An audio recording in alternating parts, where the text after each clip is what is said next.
4 months ago, India and Bangladesh seemed to be heading for a reset. New Delhi was reaching out to Dhaka. The rhetoric around the Bangladesh Nationalist Party coming to power had somewhat settled. And Bangladesh had a new Prime Minister, Tariq Rahman. Cut to today, and that reset looks increasingly like a WhatsApp message stuck on typing. Because India-Bangladesh ties are once again getting complicated. And this time, the problem isn't just diplomacy. It's politics, energy, security, and Bangladesh's growing interest in countries like Pakistan, Turkey, and Saudi Arabia. Rashtrapati Bhavan put out a post last week hinting towards Rahman's visit in India in August, but later withdrew it. So what changed? Let's start with the latest flashpoint, Tariq Rahman's proposed visit to India. New Delhi has extended 2 invitations.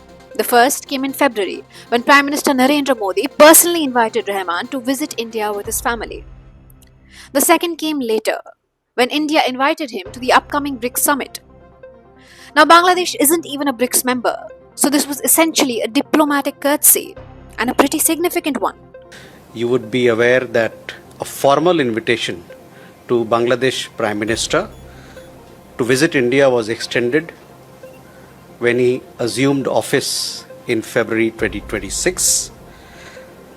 As far as the BRICS summit is concerned, India has separately extended an invitation to him in his capacity as the current chair of BIMSTEC to attend the outreach session of the 18th BRICS summit, which will be held in New Delhi. The invitation has been extended as per the standard practice being followed in BRICS for the outreach sessions. Other heads of regional groups have also been invited in a similar manner. But Dhaka isn't exactly rushing to Delhi. Instead, Bangladesh has reportedly attached conditions on its visit. 1. India should extradite Sheikh Hasina and several of her former ministers who have been convicted by Bangladeshi courts. 2. Bangladesh wants India to hand over suspects allegedly linked to the killing of Osman Hadi, a radical student leader who was shot in December 2025. India has denied any connections to the attack. So basically, Delhi finds itself saying, "Come over, let's talk," while Dhaka is telling Delhi, "You need to first hand over our former Prime Minister."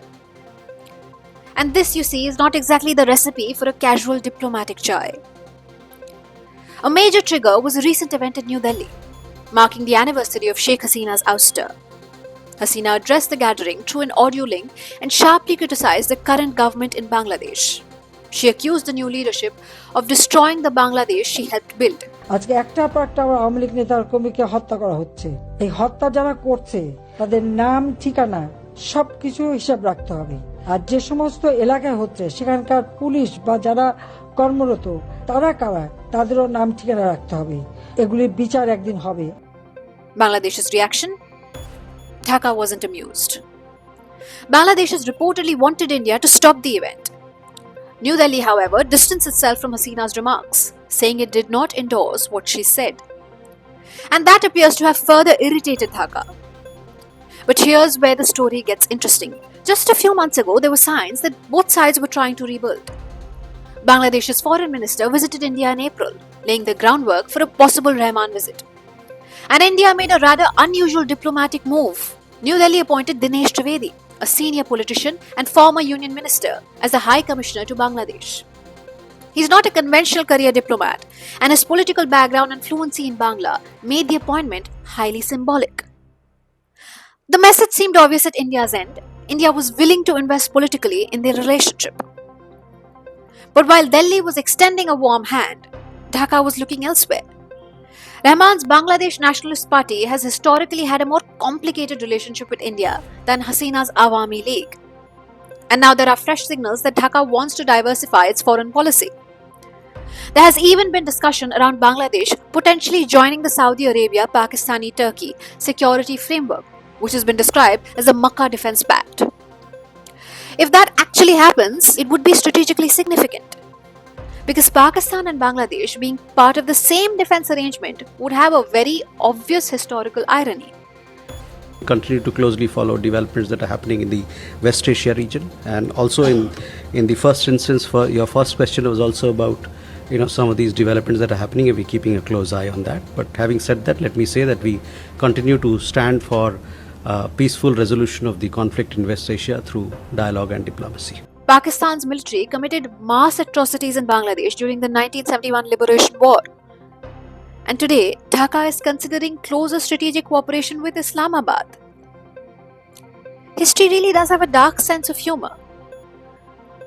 But diversification isn't automatically anti-India. Bangladesh is a country of nearly 180 million people with strategic coastline and major economic interests. China wants influence. United States wants engagement there. Europe wants trade. West Asian power want deeper ties. So Dhaka is naturally going to want to keep multiple doors open. So the question for India is how many of those doors become security concerns. And now there's another twist. Bangladesh is facing a serious energy crisis. Gas shortages have hit electricity generation, leading to widespread load shedding. The government has even ordered shops, markets, and shopping malls to shut down by 8 p.m. to conserve power.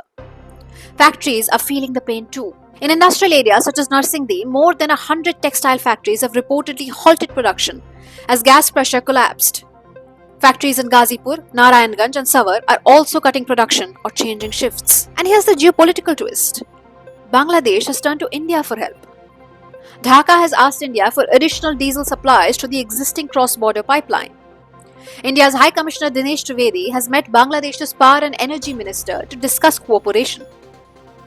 So on one side, Bangladesh is demanding India's extradition of Hasina. On the other, it is asking India for more fuel. That tells you something very important about this relationship. Politics, you see, can get messy. Geography, however, doesn't. India and Bangladesh share a long border. They share rivers, they share culture, language, history. They also share trade routes and energy infrastructure. And when Bangladesh faces an energy crisis, India is one of the countries it can turn to. This is why completely breaking away from India isn't realistic for Bangladesh. But neither is expecting Bangladesh to simply return to the old Hasina era relationship. That chapter is over. Tariq Rahman's government has its own political compulsions. His mother, Khalida Zia, was jailed under Hasina's government. Rahman himself spent years in exile and returned riding an anti-Hasina wave. So Dhaka cannot simply walk into Delhi tomorrow and pretend none of that happened. But India has compulsions too. No major country is going to casually extradite a former leader, especially someone who was once one of its closest regional partners, and hand them over to face a death sentence. So both sides need something that seems increasingly rare in South Asian politics today. Pragmatism. Rahman's proposed India visit could still become that reset. Not because all the disagreements will magically disappear, but because sometimes neighbours have to stop arguing about the family WhatsApp group and remember they literally live next door. For India, that message should be clear. Don't expect the Hasina era to return. For Bangladesh, the message should be equally clear. Diversifying your foreign policy is one thing, but turning strategic friction with India into a permanent feature is another.